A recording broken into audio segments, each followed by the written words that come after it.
Ide pelo mundo, evangelizai a boa nova entre as nações, anunciai. E convosco até o fim eu estarei, o Espírito de amor enviarei.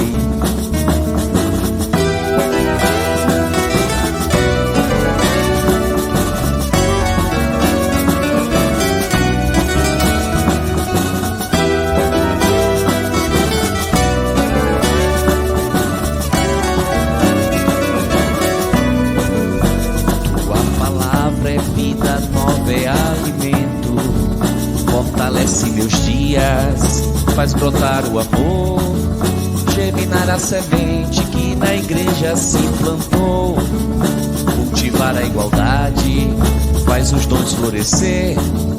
Estou aqui pra tua voz obedecer. Estou aqui pra tua voz obedecer.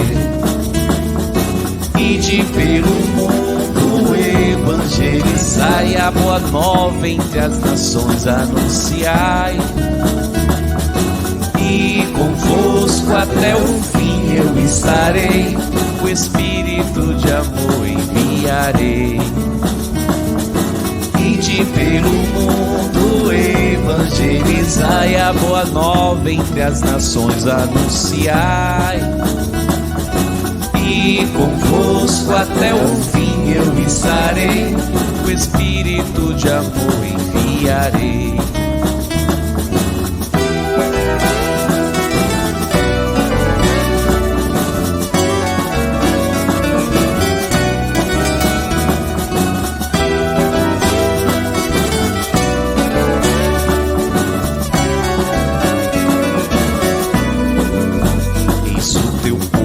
Tua igreja peregrina, militante guerreira, defensora da paz, na partilha dos dons, comunhão forte e eficaz.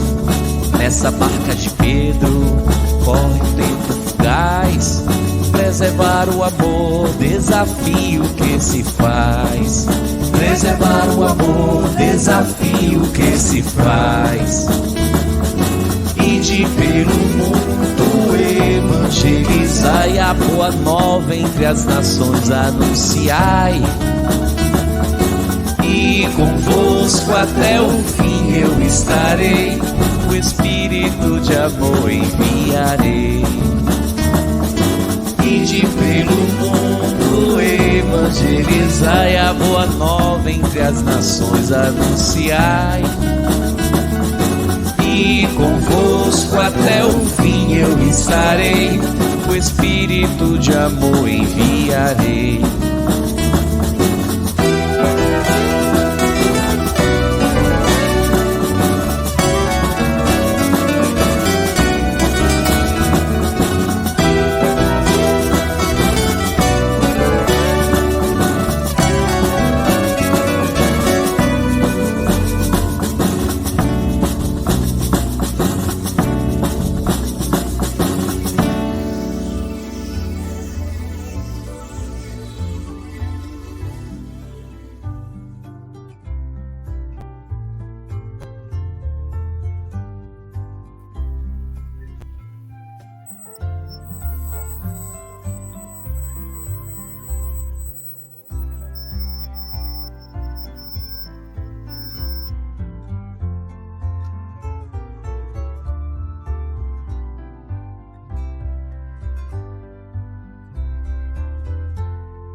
É com grande satisfação que o cerimonial da Comissão Arquidiocesana Pastoral para a Animação Bíblica da Vida e da Pastoral, o CAP Bíblia, Animação Bíblica, inicia neste momento o webinário Fraternidade e Fome, Vamos à Casa do Pão, uma ação anual da CAP Bíblia.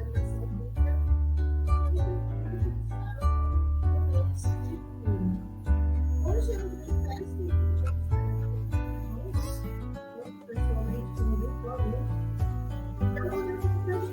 refletimos juntos o nosso papel antes desse mal na escola, criação da nossa sociedade que é atual.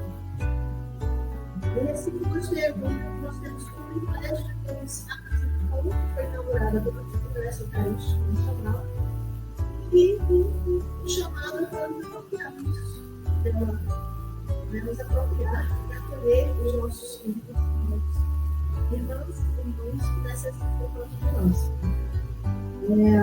Nós convidamos para as boas-vindas, nossa excelência federalista, eu posso criar a transmissão da igreja, do Marcelo Antônio.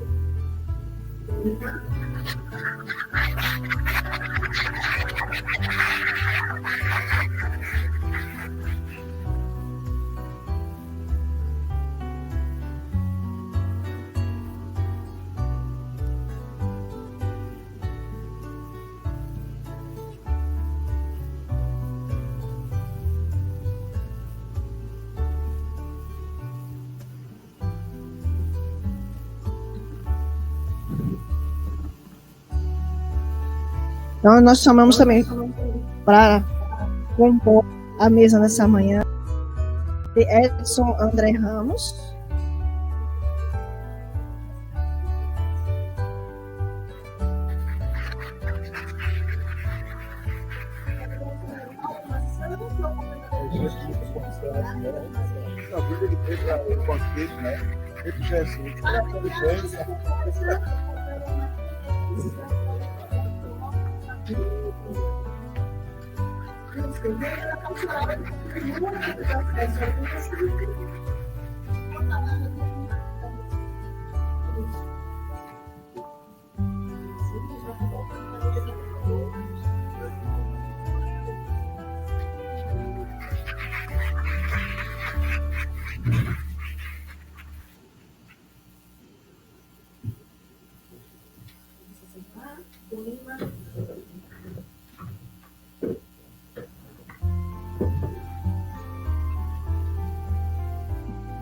Para todos e para todas.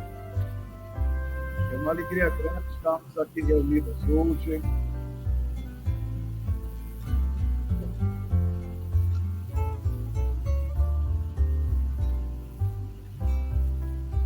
É uma alegria grande estarmos aqui reunidos hoje nessa casa tão simbólica da Universidade Católica, onde de fato tem essa compreensão ampliada da existência do saber, da experiência de fé, quando fala que o nosso campo é a cidade. E aqui, de fato, nesse momento, essa compreensão se concretiza, quando a equipe, a comissão catequética da Diocese vai proporcionar esse debate, esse estudo durante a feita fraternidade. Vamos estar aqui com todo esse pessoal comprometido. Até uma coisa para vocês estão colocando, né? Ajudando a MSD, ajudando a equipe que acompanha os moradores de rua, lembrando pessoas da catequese, das diversas pastorais, é muito importante para a universidade, é muito importante porque ele nos coloca diante de uma realidade concreta. E profeticamente a Igreja do Brasil este ano, né, Padre Charles, coloca para nós aprofundarmos, percebermos as causas, as consequências, para onde tudo isso vai levar. Ontem eu estava com o Diácono Sebastião, ali na perto do viaduto, entre a Câmara Magalhães e a João Pilar, e vários moradores de ali concentrados. Mas foi interessante que a gente vai observando como um ponto inteiro. Certamente o Congresso Eucarístico Nacional foi perfeito na liderança do São Bispo, e congregou bispos, religiosos e religiosas, sacerdotes, todo o Distrito Federal, transformou assim aquele grande altar que celebrou a vida. Esse momento certamente será um desdobramento também, de certa forma, porque está ligado à temática do pão e todas das mentes. Unida na Conferência da Fraternidade, essa proposta que volta à questão do pão, que foi tratada há muitos anos, agora retoma os desafios do país. Voltamos ao mapa da fome, porque isso é uma tentada democracia. Ultimamente, sobretudo dia 8 de janeiro, aquele desvaneio, aquela loucura, aquele chefe antidemocrático, e quem sabe tem também um lado da gente amadurecer e fortalecer a democracia dos outros países. Isso é muito importante, é de grande valor. Quem está nos acompanhando nas redes sociais, acompanhou todo aquele processo e percebeu que ali é um sinal que há um germe de não vida nos países, um germe de separação, um germe de incentivo a um governo que de fato não vale a democracia. Então somos praticamente para isso, estamos aqui também para fortalecer essa batalha, essa luta, para que haja pão em todas as mesas. As mesmas iniciativas dessa diocese alegam muito a todos nós, principalmente pessoas à distância. Na época aqui, representando o coordenador da Casa do Pão, e é consciente de que várias dioceses do Brasil inteiro estão tomando, se inspirando nesse modelo para também se realizarem. A presença do amor de Deus nos nossos corações, nas atitudes, nos fortalece o trabalho que aqui acontece nesse grande mutirão do bem. Ontem, participando com as irmãs, os professores da Escola Imaculada Conceição, lá em Olinda, das Irmãs Beneditinas, se viu também essa necessidade de aprofundar essa temática. A gente procurar ter um ver amoroso, consequente, consciente, para que, de fato, procure descobrir a necessidade e convite a todos participarmos do banquete. E no julgado iluminado da Campanha da Fraternidade, no manual se pode ver o banquete da morte, o banquete da vida, o banquete da comunidade. Que esse momento também nos ajude a refletir, a aprofundar que o pão é um grande sinal de partilha, mas Noel da Câmara já dizia, mais do que o pão, a partilha. A partilha engloba, inclusive, o pão. Então, temos necessidade de amor, de sabedoria, de encontro, de respeito, de justiça, para que haja verdadeira paz. Então, que Deus abençoe esse trabalho, que aqui ora começa, e Deus abençoe a comissão bíblico-catequética da nossa diocese.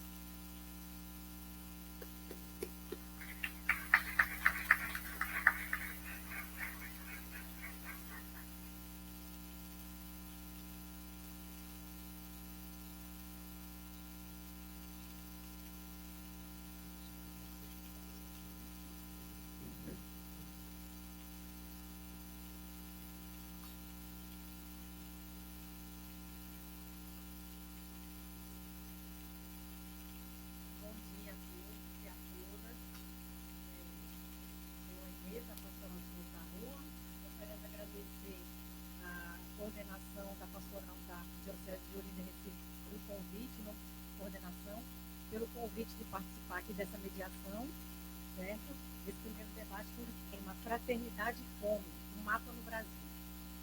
Para introduzir esse tema, é com muita tristeza que eu compartilho com vocês os dados divulgados em meados de 2022 pelo segundo inquérito sobre segurança alimentar no contexto da pandemia de Covid-19 no Brasil, dando conta de que 58,7% dos brasileiros estão em situação de insegurança alimentar, em algum grau, leve, moderado ou grave, o que corresponde a mais da metade da população brasileira. Em situação de insegurança alimentar grave, são 15,5% da população, 33 milhões e 100 mil brasileiros passam fome. No Nordeste, esse percentual sobe para 21%. Dito isso, a gente constata que o esforço governamental tem se mostrado ineficiente e que as políticas de transferência de renda não conseguiram evitar o crescimento da fome e da insegurança alimentar no nosso país. Por outro lado, cabe destacar com louvor a ação das organizações da sociedade civil que trabalham no apoio dos mais vulneráveis, tais como o Armazém do Campo, o Movimento dos Trabalhadores Rurais Sem Terra, as Cozinhas Solidárias, a recém-inaugurada Casa do Pão, da Arquidiocese de Olinda e Recife, as diversas pastorais do povo da rua nesse Brasil afora. Aqui no Recife, os Anjos da Noite, os Samaritanos, os Unificados e tantos outros grupos que se organizam na tentativa de minimizar essa calamidade. Nesse sentido, vou passar a palavra aqui ao Padre Edson Ramos, que vai aprofundar o panorama da fome no Brasil.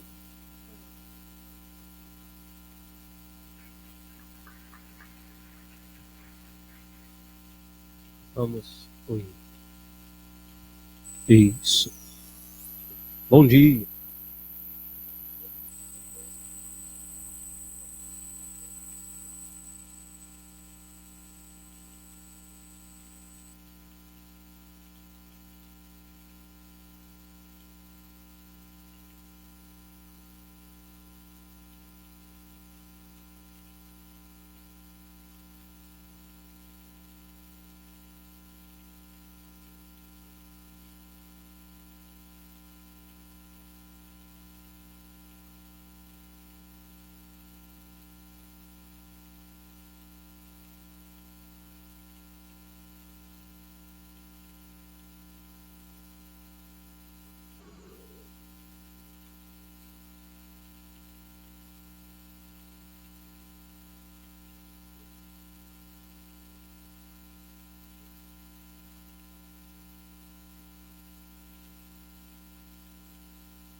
Muito bem.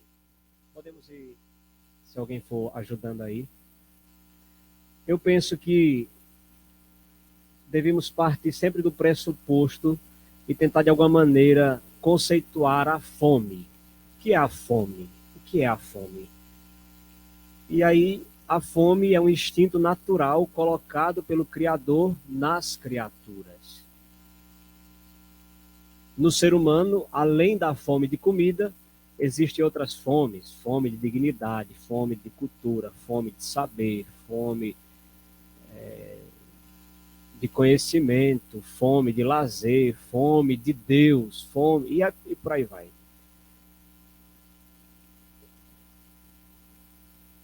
A gente consegue. Um pouquinho de paciência. Aê. É também um instinto de sobrevivência, claro. Nós precisamos nos alimentarmos para garantir a sobrevivência, a existência. É essa sensação de carência que desperta a necessidade de buscarmos o alimento para a nossa preservação. É o instinto básico, natural, nato de todo ser humano, de toda criatura. podemos ir passando. Quando essa fome não é cuidada e ou controlada socialmente, ela se torna um escândalo.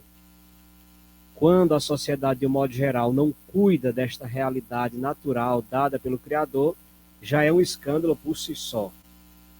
Quando os seres humanos são privados pela sociedade da alimentação necessária para a sua sobrevivência, isso é um escândalo, uma dor, porque aquilo que antes era um instinto natural dado pelo Criador, torna-se um escândalo, uma violência social.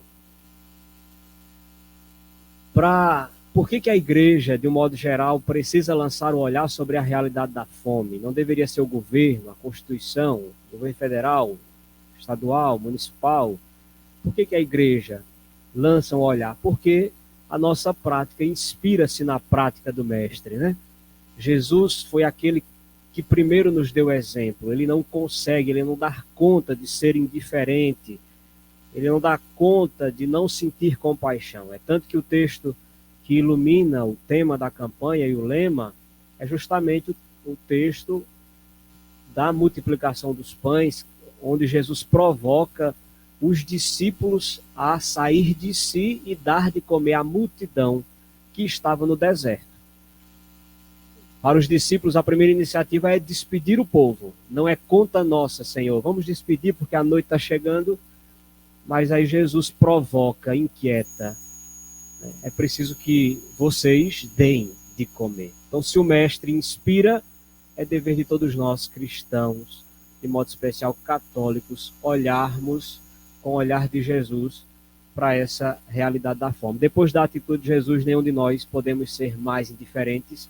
E a questão da fome, sem sombra de dúvidas, é uma questão que nos envolve, que nos toca, que nos comove, que deve, de alguma maneira, nos afetar. Deve doer no nosso coração ver um irmão necessitado, ver um irmão passando fome. Não é uma realidade do acaso, indiferente a cada um de nós, né? E no Brasil, existe fome? É um fato, não pode ser negado, né? Desde 2015, o Brasil volta para o mapa da fome de uma maneira realmente escandalosa, vertiginosa e muito rápida. Os dados, os números cresceram, saltaram-se muito rápido. Por outro lado, também é muito paradoxal, porque no Brasil, conviver com a realidade da fome, de alguma maneira, provoca-nos muitos questionamentos, porque o Brasil é um dos maiores exportadores de grãos do mundo. Então não falta alimento no Brasil, né? Daria para alimentar o povo brasileiro inteiro e sobrar, mas o que acontece, né? Por isso que a campanha também propõe olhar para essa realidade da fome, tentando encontrar as suas causas, né? As suas maquinações estruturais, pensantes, políticas, que de forma gradativa e às vezes imperceptível vai se montando e gera toda essa situação que nós estamos vivendo hoje no Brasil. Vamos adiantar, senão a gente não consegue. O direito à alimentação segura, básica, é assegurado pela Constituição, mas antes disso é um direito natural do ser humano, dado pelo próprio Criador. Então, antes de qualquer Constituição federal, governamental, estadual, municipal, é um direito nosso, enquanto ser humano, enquanto cidadão, enquanto filho de Deus, né? Para nós cristãos, eu penso que vale muito mais olhar para essa realidade. Muito bem, podemos passar. Em 2002, o relator oficial da ONU para o direito da alimentação definiu o direito humano à alimentação adequada da seguinte forma: o direito à alimentação adequada é um direito humano inerente a todas as pessoas de ter acesso regular, permanente e irrestrito, quer diretamente ou por meio de aquisições financeiras, a alimentos seguros e saudáveis em quantidade e qualidades adequadas e suficientes. Vejam, quantidade e qualidade. A gente vai ver daqui a pouco, um pouquinho mais à frente, que a realidade da fome também gera essa situação que a gente prefere perder a qualidade e assegurar a quantidade, né? Isso já é um nível de insegurança alimentar. Quando as famílias preferem a quantidade, então vamos comprar aquilo que é mais acessível, mais barato, e descartar a qualidade do alimento, né? Correspondentes às tradições culturais do seu povo e que garantem uma vida livre do medo, digna e plena nas dimensões física e mental, individual e coletiva. No Brasil, este direito está assegurado entre os direitos sociais da Constituição Federal desde a aprovação da emenda constitucional número 64 em 4 de fevereiro de 2010. Um pouquinho dos números da fome no Brasil, a nossa colega já citou, mas está aí para que também todos nós possamos visualizar. Apenas 41,3% dos domicílios brasileiros em 2022 tinham seus moradores em segurança alimentar. É catastrófico, por sinal. 51,1% vivem em algum nível de insegurança alimentar. 15,5% convivem com a fome. O que é conviver com a fome? É quando os adultos e as crianças sofrem a calamidade da fome. Já não se restringe mais aos adultos. A fome ela se caracteriza justamente quando as crianças, os mais vulneráveis, sofrem deste mal. Em números absolutos, significa que 211,7 milhões de brasileiros e brasileiras vivem com a fome. 125,2 milhões convivem de alguma maneira com a insegurança alimentar leve, moderada ou grave, dentre os quais 33 milhões de pessoas enfrentam a fome em nosso país. São 15,5% da população brasileira. Podemos adiantar. A fome está presente em 43% das famílias com renda de até 1/4 do salário mínimo por pessoa. E atingem mais as famílias que têm as mulheres como responsáveis. Vejam que coisa interessante, né? Então, as famílias que têm por cabeça as mulheres são ainda mais acometidas com esta realidade da fome. Tem aí outras explicações sociais que não vem ao caso entrar em detalhe agora. Em 14,3% dos domicílios havia pelo menos um morador procurando emprego, a questão do desemprego. E em 8,2% a pessoa responsável pela família estava desempregada. A progressiva crise econômica, a pandemia e o desmonte das políticas públicas, que poderiam minimizar o impacto das duas primeiras, explicam o crescimento intenso no Brasil da insegurança alimentar e da fome. Entre o final de 2020 e o início de 2022, mesmo com o Auxílio Brasil, não se aliviou a grave situação social do povo brasileiro, uma vez que a fome ainda estava presente em 21,5% dos domicílios das famílias que solicitaram e conseguiram receber o benefício deste programa social. Vejam. Podemos passar. Depois, os pobres, claro, são os que mais sofrem. Depois, de alguma maneira, ser pobre significa quase sempre ser mais facilmente provado pelos inúmeros perigos que ameaçavam a sobrevivência e ter resistência às enfermidades físicas. No seio de uma população pobre, as primeiras vítimas são sempre os indivíduos mais frágeis, crianças, mulheres grávidas ou em períodos de amamentação, enfermos e pessoas idosas. Podemos adiantar um pouco mais. Para vocês terem um pouco da noção, o que significa a insegurança alimentar leve? É quando existe a preocupação com o acesso de alimentos no futuro e a qualidade dessa alimentação está comprometida. A gente prefere a quantidade em detrimento à qualidade. É melhor ter mais em pouca qualidade do que ter menos em qualidade, né? A família preza por isso. O que é a insegurança alimentar moderada? Redução da quantidade de alimentos entre os adultos. eu me dei conta de que eu estava nesse gráfico aí quando menino, porque minha mãe tantas vezes deixou de comer a carne para a gente comer, para os filhos comerem. Quantas vezes minha mãe disse, eu não estou com fome, e botava ali a mistura, a proteína no prato dos filhos e deixava de comer. Né? É uma realidade que nos atinge, que nos toca. E grave quando a falta de alimento toca, inclusive, as crianças e pessoas vulneráveis. Podemos adiantar. Já acabou. Meu Deus. Depois vocês veem esses números. Vamos adiantar um pouquinho, porque vale a pena ver o gráfico de alguns estados. Vamos ver alguma... esse gráfico é interessante a gente perceber, por exemplo, no estado de Alagoas, como é que estão os números da segurança alimentar. Vejam que escândalo. Insegurança alimentar leve, insegurança alimentar moderada e grave. Paraíba, vocês vão dando uma olhada aí nos números, não precisa repetir. 33,8% da população vive sob segurança alimentar e todo o resto aí na insegurança alimentar leve, moderada ou grave. Vamos lá para Pernambuco? Nos interessa Pernambuco. Vejam, considerando o número populacional, nós estamos numa grave situação. 29,1% da população pernambucana está vivendo em segurança alimentar.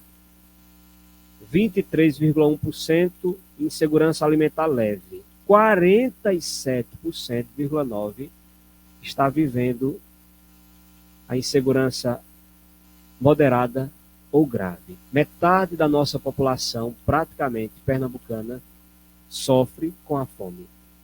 É um dado alarmante, preocupante, inclusive. Não há como ser indiferente, não há como dizer essa questão da fome não existe, não nos toca, não é real.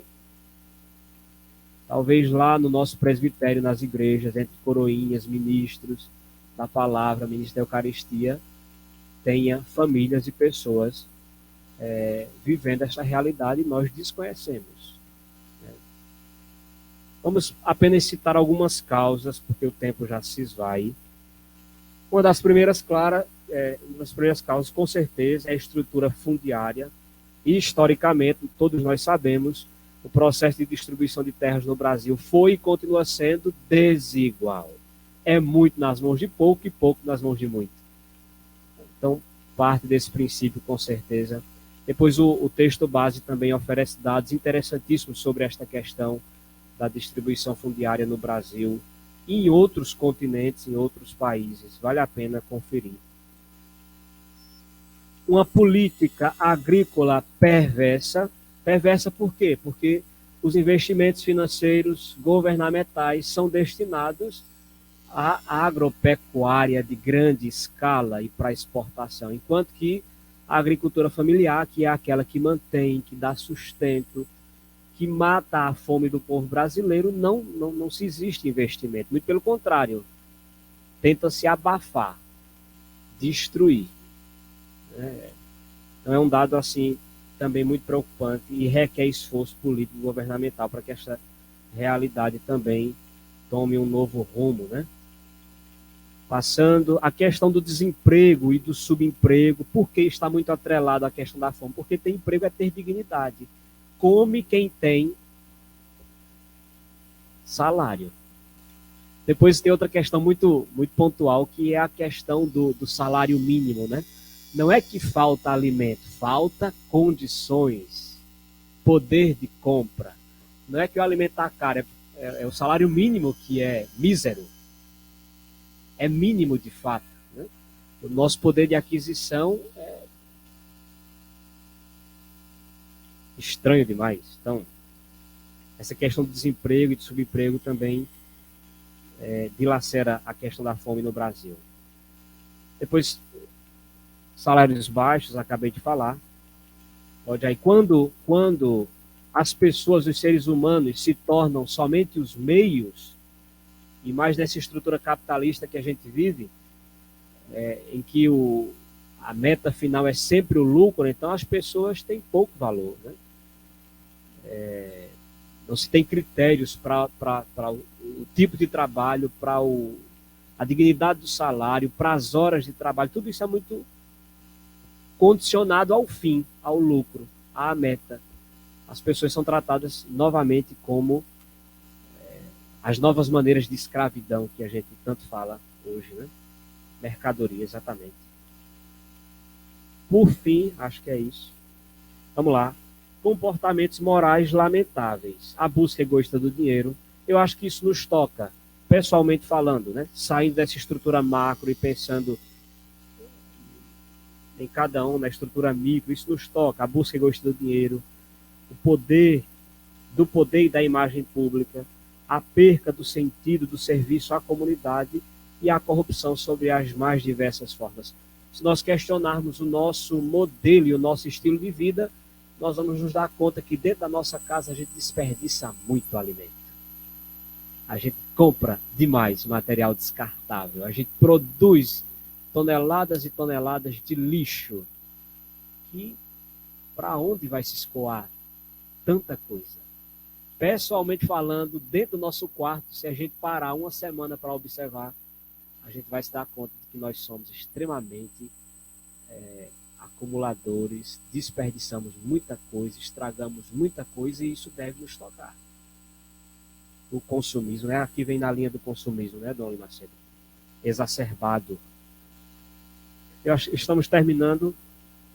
Uma última causa que vale a pena tocar, a extinção do CONSEA. Não há como deixar de se mencionar a extinção do Conselho Nacional de Segurança Alimentar e Nutricional em 2019. O esvaziamento dos estoques reguladores da Campanha Nacional de Abastecimento, CONAB, e o desmonte de todo o Sistema Nacional de Segurança Alimentar e Nutricional, SISAN, e especialmente do Programa de Aquisição de Alimentos.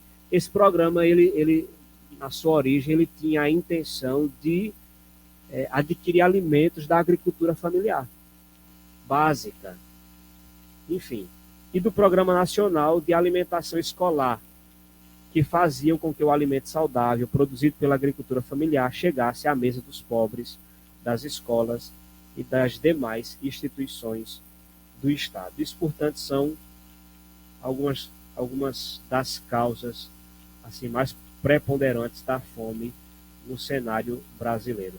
Nós poderíamos continuar aí a discussão, a apresentação dos números, dos dados, mas fica aberta a janela para que cada um possa continuar pesquisando, aprofundando o tema.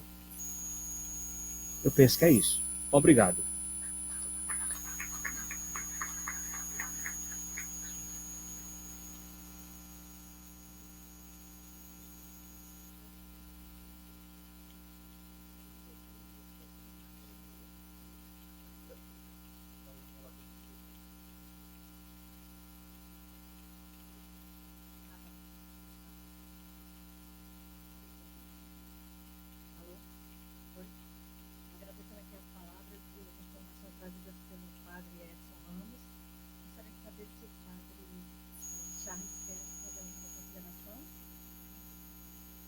Eu, como agente da pastoral, gostaria de observar que esses dados, esses números, deixam de fora a população em situação de rua. Os dados foram coletados em domicílio, assim como o IBGE, o censo do IBGE também faz essa coleta em domicílio. Então, desses dados estão de fora 280 mil pessoas em situação de rua no Brasil. Dados do IPEA, agora do meio do ano passado.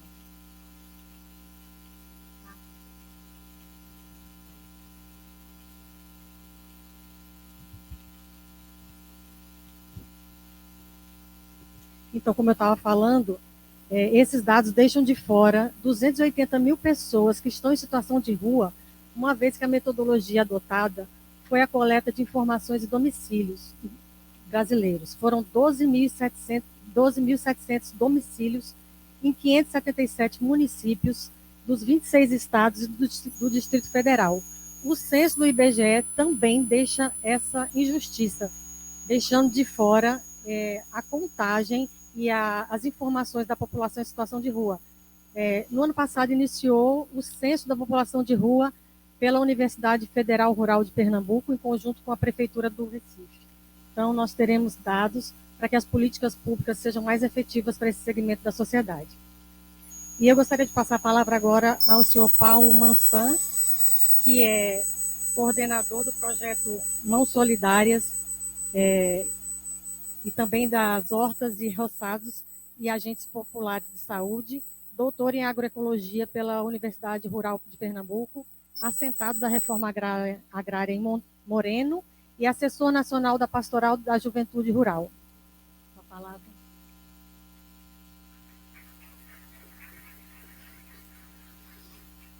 Bom dia, gente. Bom dia, povo. Tomaram café, tanto para quem está aqui como para quem está nos ouvindo. Então é um prazer estar aqui com a Maria Inês. A gente já se falava em tempos idos. Dom Limacedo, nosso grande baluarte aí da resistência, da luta, o nosso padre Charles e o nosso padre Edson. Parabéns, padre, por essa explanação. Povo, assim, algumas coisas eu vou falar, vou partilhar mais, trouxe uns videozinhos, mas para partilhar, eu fico muito feliz de estar aqui, então, nesse espaço aqui da Arquidiocese. Eu, desde sempre, um pouco na minha vida, eu fui seminarista na Arquidiocese de Porto Alegre, aí, em tempos idos, a gente sempre ouvia falar de Dom Helder, enfim, da Arquidiocese do Recife. Fiquei muito feliz aí nesses últimos 15 anos, que agora eu moro aqui, vivo aqui, e a gente também ajuda a construir a luta e a resistência aqui. Então é uma felicidade estar com vocês aqui na campanha da fraternidade desse ano, que é imprescindível. Então a fome é obrigação de todo mundo acabar com a fome, mas em especial, para a gente deixar bem claro, é uma obrigação em todos os seus níveis, do governo federal, do governo estadual e do governo municipal. Acabar com a fome tem que ser a prioridade zero de qualquer governo, ou prefeito, ou governador, ou governadora, ou presidente. Então isso é imprescindível. É lógico que precisa de ajuda da sociedade civil, mas tem que se dizer e tem que se priorizar para onde vai, digamos, essa mais-valia social, para onde vai os impostos que são arrecadados. Isso é uma prioridade zero.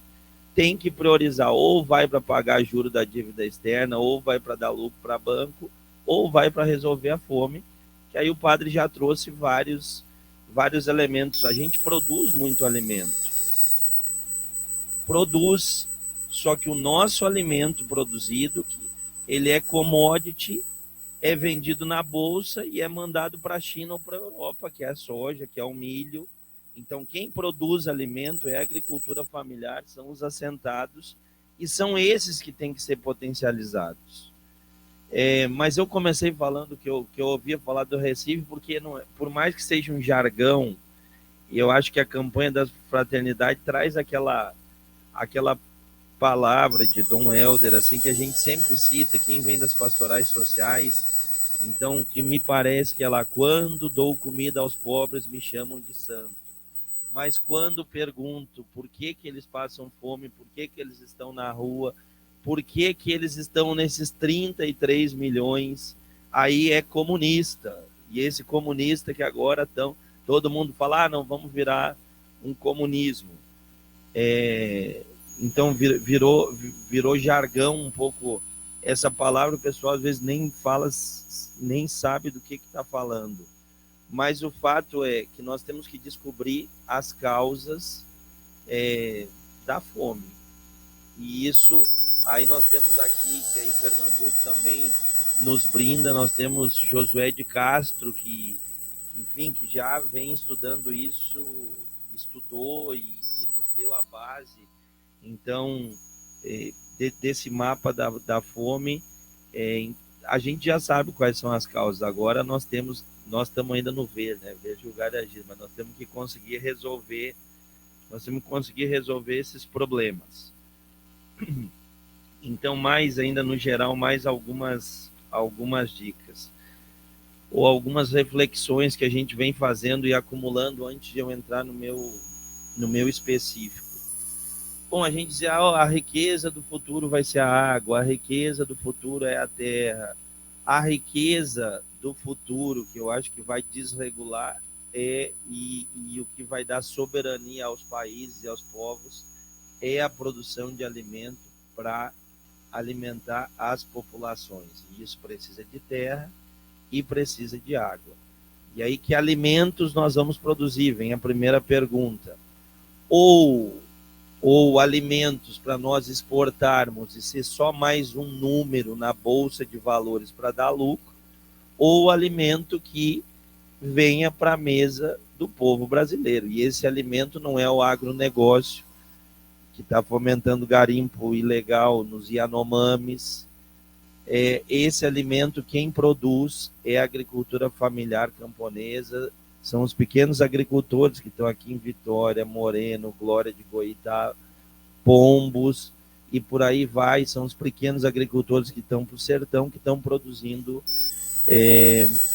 esses alimentos. Então, cada vez mais, eu sei, a gente está quase chegando a 7 bilhões de pessoas no mundo. Então, é necessário nós produzirmos alimentos e, povo, alimentos saudáveis. Porque, assim, tem nesse governo passado quiseram tirar até o nome de veneno, não pode chamar, nem de agrotóxico queriam chamar. Mas esse é um outro fator que a gente tem que refletir para a produção de alimentos. Para a gente ter uma noção, o leite é cobrado de ICM, o agrotóxico não é cobrado. Então, todo o veneno do Brasil e que nós figuramos aí nos últimos anos, assim, cada um de nós, povo, esse ano nós perdemos o primeiro lugar do país que mais consome agrotóxico no mundo. Cada um de nós consumia, entre aspas, na média, estava em torno de ser 1 bilhão e 800 milhões de litros de veneno. Isso dava uma média de 8 litros de veneno para cada um, que é colocado na soja, que é colocado no milho. Quando a gente vai andando aqui no meio, aquele lugar que está mais seco, que é para controlar o que eles chamam de pragas e etc. Então, a gente tem uma população brasileira praticamente envenenada. E esses dados agora, então 8 litros para cada um. Estados Unidos, Monsanto, Bayer já foram condenados em processos bilionários, dizendo que o glifosato, que é um dos principais venenos que vai na comida, que é para fazer o controle do que chamam de pragas, causa câncer. Então, a população rural está com câncer. Universidade Federal do Mato Grosso, depois pesquisem aí, detectaram veneno no leite materno das mães. No Ceará também. E assim, se nós fizermos essa pesquisa em outros lugares, em vários lugares, vai ser, então, assim, nós estamos, além de matar de fome, estão nos matando envenenados. Então, o que eu queria dizer nessa reflexão inicial, dizendo que o alimento vai ser o principal valor humanitário do próximo século. E quem conseguir fazer tecnologias e aí tem várias teses que a gente defende. Primeiro, a produção de alimento através da agroecologia, através de agroflorestas, onde a gente consiga conviver com o ambiente, cuidar e não necessariamente não desmatar tudo. Então é possível a gente produzir comida. Então, outra pesquisa, se alguém quiser, a produção de alimentos por agrofloresta aumenta em até 3 vezes. Digamos, se num hectare se produz 20 toneladas por ano, é só um exemplo. Numa agrofloresta a gente vai conseguir produzir 50, 60 toneladas de alimento nesse ano. E isso quem faz é a agricultura familiar, é o que produz alimentos saudáveis. A gente se empolga, porque parece que 20 minutos fica aí, mas eu agora vou entrar um pouco mais direto para o nosso ver. A gente iniciou esse projeto do Mãos Solidárias em dia 17 de março de 2020, aí, juntamente com a população, com a pastoral em defesa aí da população em situação de rua. Começamos ali com 20 marmitas no Armazém do Campo, nunca me esqueço disso. Dia 18, 19 e 20 já foi para 50 e 100. E aí Dom Limacedo está aqui para não deixar eu mentir sozinho. No dia 21 nós já estávamos porque aí veio os unificados pela população em situação de rua, pastoral pelo povo em situação de rua, e nós estávamos já produzindo 500 marmitas, que virou praticamente até setembro de 2021, 2.000 marmitas por dia no espaço do Armazém do Campo. Hoje a gente ainda produz, lógico que diminuiu a escala, mas só naquele espaço ali do armazém, que a gente pode dizer que foi quase o berço ali do início da Casa do Pão, nós já entregamos em torno de 1.080.000 marmitas naquele espaço para a população em situação de rua. Então, é um número um número e com quase zero apoio. Então, primeiro, a Arquidiocese sempre esteve junto, a Universidade Federal esteve junto, mas o Estado brasileiro, a Prefeitura e o governo do Estado foram muito aquém do que era necessário. Então, esse é um dado, e para começar eu gostaria, amiguinho, de botar esse primeiro vídeo para vocês terem lá dos primórdios. Foi um vídeo que... Num dia como hoje, estar aqui no Marmita Solidária, de frente Num dia como hoje, estar aqui no Marmita Solidária, de frente ao Armazém do Campo, é quase que também um compromisso religioso para quem crê, né? Olha o alimento, olha para aqui, que maravilha! Olha! Oh, graças a Deus! Aqui na Marmita Solidária, nós vivenciamos nessa Páscoa o que é o Cristo dos pobres, o Cristo ressuscitado. Uma das mulheres está vindo para cá e ela é profissional de sexo. Não por uma opção de escolha em ser, mas por uma necessidade de sobrevivência. E aí ela falou que a partir que a nossa ação começou, desde que começou, ela não precisou mais usar da prostituição para poder se alimentar. Então a nossa ação ela não se restringe apenas a matar. No primeiro dia eu vim pegar comida. No segundo eu já estava ajudando esse pessoal. Entendeu? E hoje estou aqui todo santo dia. Chego aqui às 6 da manhã, 7 horas mais ou menos, só saio de 8 da noite, voluntariamente. Cada um de vocês é super importante para que isso aqui aconteça. Vocês não são números, vocês não são mais um. Vocês são as pessoas escolhidas por Deus para a gente estar aqui fazendo essa ação. O Armazém do Campo, no Marmita. Então isso eu acho que é um pouco o extremo de tudo o que aconteceu, porque a pessoa tem que vender seu corpo para poder ter um prato de comida, eu acho que é o mais desumano, o mais desumanizante. Aí, gente, quando inicia nesse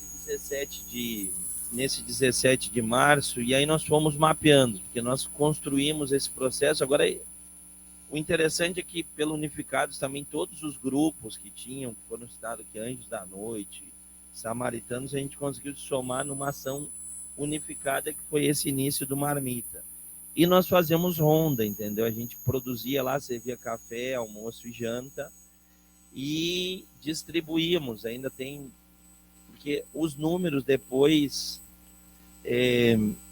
a Maria Inês pode dizer um pouco maior, mas quando a gente pesquisa, fala, uns dizem que tem 1.000 e poucos na Rua do Recife, mas pode ter absolutamente a certeza que nós temos 3, 4, 5 mil pessoas em situação de rua, e elas se localizam, a sua grande maioria, na Rua do Imperador e na Praça de Marcial Pinheiro, que são os polos centrais que dá vontade de chorar quando a gente só passa ali. Então, esse fator desumanizante. Depois tem a Ponte do Limoeiro, indo para Boa Viagem, a pracinha de Boa Viagem, o Teatro lá Barreto Júnior, aqui aonde o Dom Limacedo falou, na Agamenon, com a João de Barros, ali embaixo do viaduto, na Praça do Derby,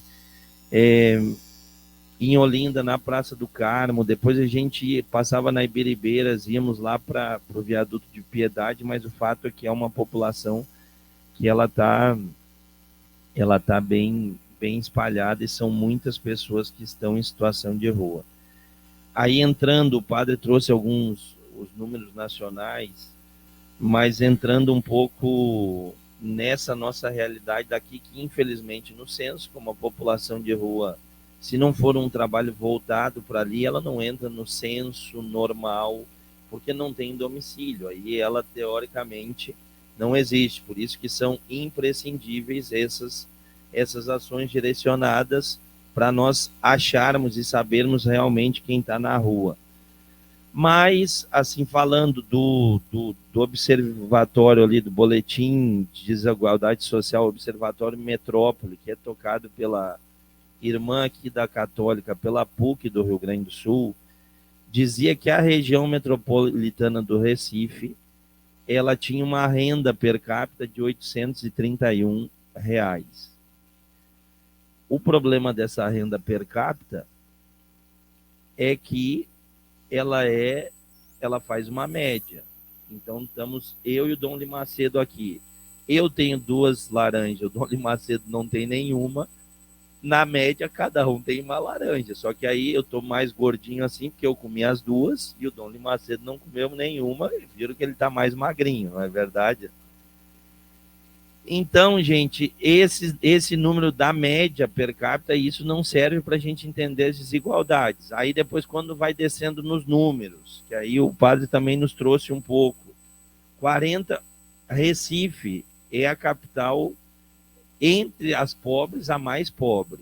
Então, dos 40% mais pobres aqui da nossa região metropolitana, a média do ano passado estava em R$ 104, um per capita. Então, imagina per capita mês.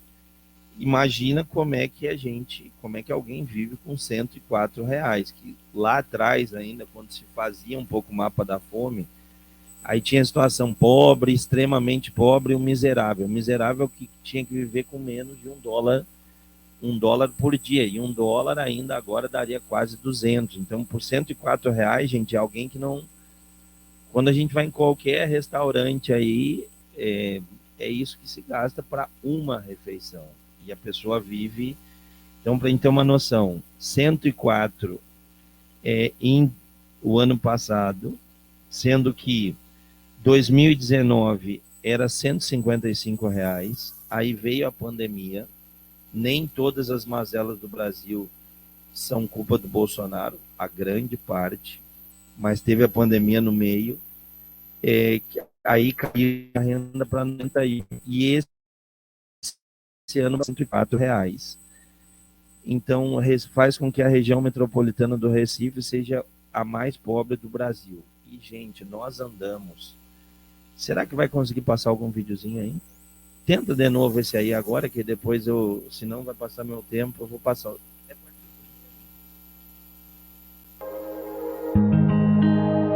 Num dia como hoje, estar aqui no Marmita Solidária, de frente ao Armazém do Campo, é quase que também um compromisso religioso para quem crê, né? Olha o alimento. Olha pra aqui, que maravilha. Olha. Oh, graças a Deus. Aqui na Marmita Solidária, nós vivenciamos nessa Páscoa o que é o Cristo dos pobres, o Cristo ressuscitado. Uma das mulheres que está vindo para cá e ela é profissional de sexo. Não por uma opção e escolha em ser, mas por uma necessidade de sobrevivência. E aí ela falou que a partir que a nossa ação começou, desde que começou, ela não precisou mais usar da prostituição para poder se alimentar. Então a nossa ação ela não se restringe apenas a matar. No primeiro dia eu vim pegar comida. No segundo eu já estava ajudando esse pessoal. entendeu? E hoje estou aqui todo santo dia. Chego aqui às 6 da manhã, 7 horas mais ou menos, só saio de 8 da noite, voluntariamente. Cada um de vocês é super importante para que isso aqui aconteça. Vocês não são números, vocês não são mais um. Vocês são as pessoas escolhidas por Deus para a gente estar aqui fazendo essa ação. O Armazém do Campo, no Marmita Solidária, na Sexta-feira Santa, é a manifestação da solidariedade e da partilha do pão. E a partilha do pão também é manifestação da Páscoa, também é manifestação da vida plena que vem da organização do povo, da partilha e da crença num mundo novo, que seguramente será produto disso tudo. Muito obrigado por ter dado esse alimento que a gente necessita muito. Que a gente leve um pouco esse alento para o nosso coração, como a gente está levando para o coração e para a vida de todos esses irmãos e irmãs que estão aí nas ruas. E feliz Páscoa para todos nós.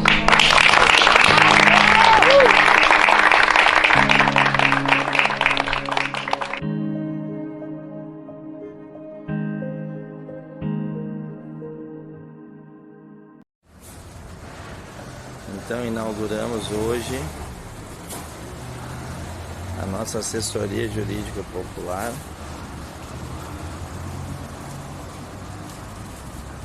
com a BJD, Unificados e o setor de Direitos Humanos do MST, Vanessa e Vitor.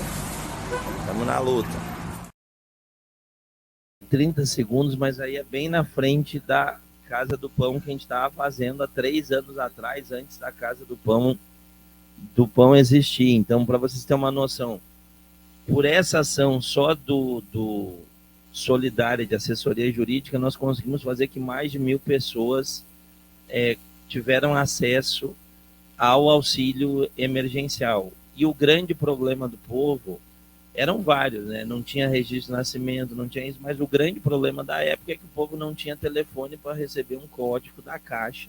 Então, até isso a gente fez. A gente, com a Pastoral em Situação de Rua, a gente fez com que os voluntários cedessem os telefones para poder, e mais de 1.000 pessoas tiveram esse acesso. E para fechar, porque o tempo voa, vamos botar o último videozinho. Nesse combate com a fome, a gente está... então, as palafitas é algo que a gente vê a olho nu. Então, voltou. Teve essa tragédia daquele incêndio ali no Shopping Rio Mar, aquilo ali, que não foi um incêndio, aquilo ali se chama higienismo social. O povo fez aquilo ali para tirar. Vocês podem ter certeza que nos próximos meses vai ser anunciado algum empreendimento grande, deve virar restaurante para rico comer. E é isso, as formas de a gente refletir. Vamos lá, é mais um minutinho. Para nós, de onde veio o alimento, além daquela parte entregue na cidade, pelas pessoas que abriram seu coração para isso. Vieram de lugares muito importantes, não é? Bom, é muita coisa, né, povo? Por isso eu até me perdi aqui com o raciocínio, mas assim, boa parte, como eu disse, foram 1.080.000 marmitas aqui. Ao todo, nós estamos chegando a 1.600.000 refeições entregues, porque teve cozinha também em Petrolina, em Garanhuns, em Caruaru, e quando deram as cheias, as enchentes, nós abrimos mais 9 cozinhas que estão funcionando. 3 no Ibura, uma em Camaragibe, Vale Morada da Paz, que aí também é em Paulista, aqui junto, perto do Educandário, aqui em Santa Teresa, ali na Ilha do Maruim, V8, e esses alimentos vêm da onde? Porque além de fazer a marmita, a gente doou muita comida, foram mais de 1.100 toneladas de comida. E esses alimentos vêm das áreas de reforma agrária do MST. Então, se chamou isolamento produtivo. Então, cada assentado, mais que os assentados, acampados também partilharam muito. Então, cada um, além de produzir aquilo que vendia, botava lá um pedacinho, produzia 20 caixas de macaxeira, 10 caixas de macaxeira, para vir para as doações nas cidades. Vocês devem ter visto na TV, apareceu na ponte, etc. Então, 90% de todo esse alimento veio. É lógico que teve muito alimento doado também pelas pessoas da cidade, porque como a gente criou a campanha Mãos Solidárias aí com a Arquidiocese, porque foram milhares de mãos solidárias que foi possível fazer isso. Então, e outras coisas foram criadas, agentes populares de saúde, aí a gente conseguiu entrar em todos os bairros do Recife, inclusive achando os mais pobres e inclusive nas palafitas. E para fechar minha fala, a gente pode ver aquele videozinho nosso das palafitas, que é o último vídeo, vamos ver se ele passa. É 1 minuto só. Cerca de 41% da população convivem diariamente com a fome ou algum grau de insegurança alimentar. Entre as palafitas se escondem dores, mas há também os rumores da luta do bem contra o mal. É uma construção de 5 meses atrás, né, Galega? Onde a gente chegou aqui com o curso da Agente Popular de Saúde, e disso a gente iniciou essa construção da palafita, que essa cozinha que a gente está vendo hoje está tendo o prazer de inaugurar. Não sei nem o que falar, porque eu estou tão emocionada que eu estou chorando, não sei lá, não sei nem o que falar. A igreja não podia absolutamente ficar de fora desse projeto para alimentar essa população tão carente, tão sofrida, que são filhos e filhas de Deus que merecem completamente a nossa atenção. A fome vai aumentar e nós vamos ter que aumentar também a solidariedade. São 3 coisas que são necessárias: voluntariedade, decisão política e solidariedade.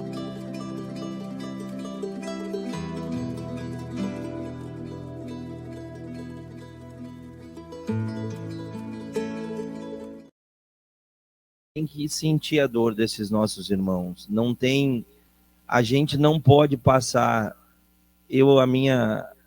A minha companheira, quando eu vim para cá, ela falou: tu vai ficar pobre se tu continuar dando tanta coisa. Mas não tem como ver alguém pedindo comida e a gente não se sensibilizar em dar alguma coisa, porque isso é um dever do Estado. Mas se a dor daquilo, quando a gente passa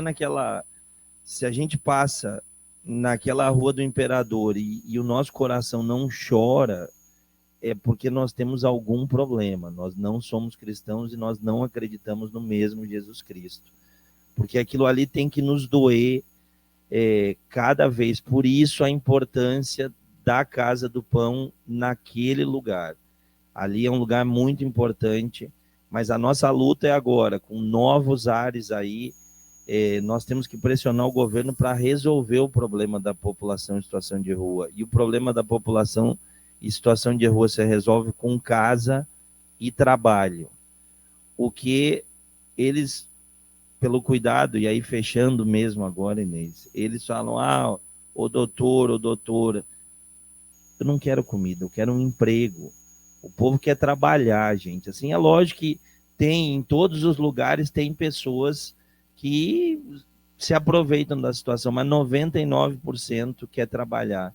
E na Rua do Imperador é um polo, a gente encontrava gente de Arapiraca, gente de Maceió, gente do sertão de Pernambuco, porque vem para ali, porque sabe que ali também, pelo menos, de fome não vai morrer. Então, nós temos que a nossa principal missão é nós fazermos essas ações sociais e pressionarmos o Estado brasileiro para ter medidas para resolver isso. Falei demais, desculpa, coordenadora, estamos aí, depois a gente fala mais um pouquinho.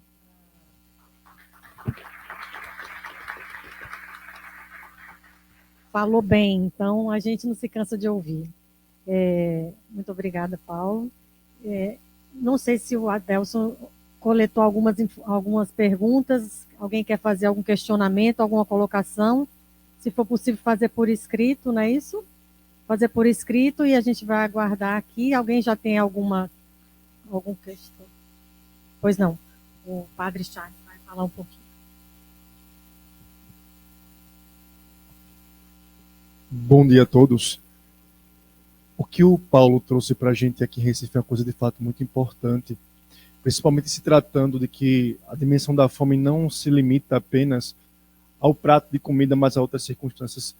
E de modo muito especial essa questão da destruição dos lugares em que essa população se encontra, que mais passa fome, é uma coisa que é latente. A gente viu esse incêndio das palafitas, já saiu um edital já para transformar aquilo e aquela área do Pina toda num parque, né, no município do Recife. Já existe um edital já que está no site da prefeitura.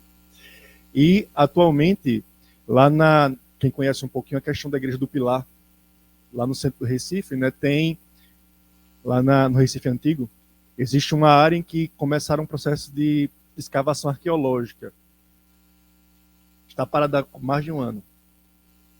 E o argumento é esse, né? Lá seria construído um conjunto habitacional para os pobres, é uma questão de trabalho social bem interessante, bem integrante. Mas aí começaram essas escavações, estão paradas há um ano, e a desculpa é justamente essa, que as escavações impedem de continuar o que ali deveria ser feito. Mas no final das contas a gente sabe que não é isso. A ideia é acabar com o que ali está acontecendo. Por quê? Grandes empreendimentos estão acontecendo ali naquela área. E se colocar os pobres ali dentro, a coisa não vai caminhar como se imagina. Então, a gente parar para pensar isso na campanha da fraternidade desse ano, a questão da fome e essas outras questões que estão interligadas de modo especial aqui no Recife, é uma coisa que é gritante para a gente. Como igreja, nós não podemos ficar quietos, parados diante dessa situação. E é por isso que, desde já, nós já conversamos com a Sabis por isso, o Conselho Episcopal também já foi comunicado, que a campanha da fraternidade desse ano vai ter como abertura, o lugar de abertura justamente lá, a Igreja do Pilar. Para a gente chamar a atenção para essa realidade da fome, mas também para todas as situações que estão associadas a essa dimensão da fome, né? A moradia, o desemprego e outras situações mais. E a gente deseja mobilizar de fato a Arquidiocese esse ano a viver essa campanha de uma forma mais firme, mais prática.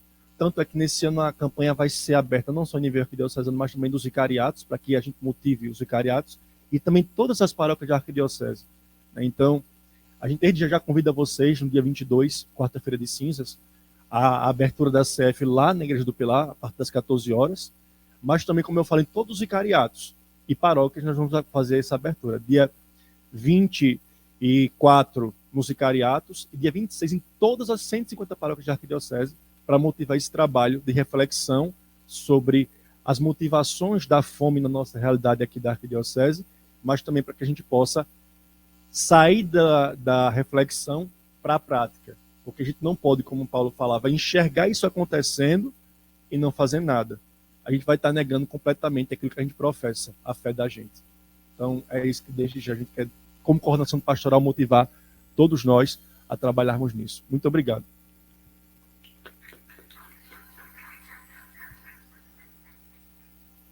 Parece que tem. Aguardar. Temos tempo ainda, Adelson?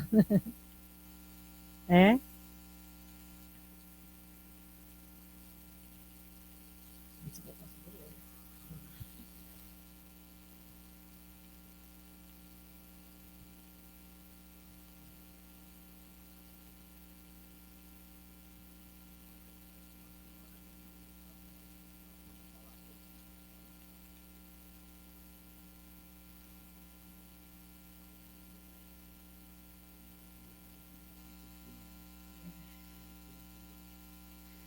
O primeiro questionamento aqui, eu acho que não está direcionado a ninguém especificamente, como vamos construir a frente de combate às desigualdades em Pernambuco e no Brasil? Alguém se habilita a essa questão? Vamos fazer. Fábio Soares Cardoso, professor de Geografia, catequista há 25 anos. Esta é a terceira vez que a campanha da Fraternidade trabalha este tema. Como há 30 anos atrás, em 1993, foi o tema moradia. O que vocês acham das religiões que trabalham no combate à fome? São duas questões. Como vamos construir a frente de combate às desigualdades e o que acham das religiões, é isso? Que trabalham no combate à fome. E o que fazer? Não vamos ter o momento do agir, não é? Então acho que a gente poderia deixar para isso que fazer para daqui a pouco, porque essa pergunta. Na questão da religião, eu tenho visto que é possível fazer um trabalho em conjunto, né? Mesmo na questão das enchentes, a gente viu nos vários bairros, no Ibura, não foi? Acompanhando cartas, etc. Várias igrejas evangélicas se associaram para ajudar as famílias. É claro que, às vezes, falta esse trabalho mais coordenado. E aí a gente pode ficar muito solto, né? Então, trabalho organizado, planejado, eu creio que seria necessário. Trabalho orgânico, sistemático, para a gente unir forças, porque às vezes a gente perde muitas forças. E colocando isso, fazendo assim um grupo de fato de frente, um grupo solidário, sistematizado, eu creio que a gente consegue fazer muita coisa. Mas como um sanduíche desse, e é verdade, somamos a responsabilidade do Estado, que arrecada os impostos, né? Então, também conversar com os próprios empresários, que também tem como fazer a criação de novos empregos. É uma ação conjunta, sociedade civil, Estado, empresariado, a questão privada. E aí, nesse somatório de coisas, eu creio que a gente possa avançar. Obrigada, Dom Macedo. Então, acho que a gente conclui aqui, né, agradecendo a brilhante palestra dos debatedores que abrilhantaram aqui nossa manhã com seus conhecimentos, muita generosidade em compartilhar, agradecendo também a atenção da plateia, tanto a presencial quanto a que está nos ouvindo de casa, e rogando para que as políticas públicas e a organização da sociedade civil consiga recolocar o Brasil no melhor caminho para a consecução dos objetivos do desenvolvimento sustentável da ONU, que é erradicar a fome, a pobreza, garantir a paz e permitir à população mundial uma vida digna e plena com sustentabilidade para o planeta. Muito obrigada.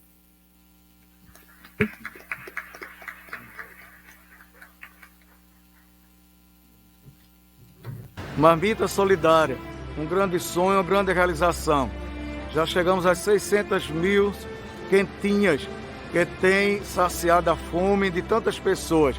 Não somente a fome do alimento, da barriga, como a gente diz, mas a fome do sonho de sobreviver. E Jesus, que disse, vim para que todos tenham vida, conta com a tua presença, a tua dedicação, o teu amor, a tua participação. Entra na roda com a gente.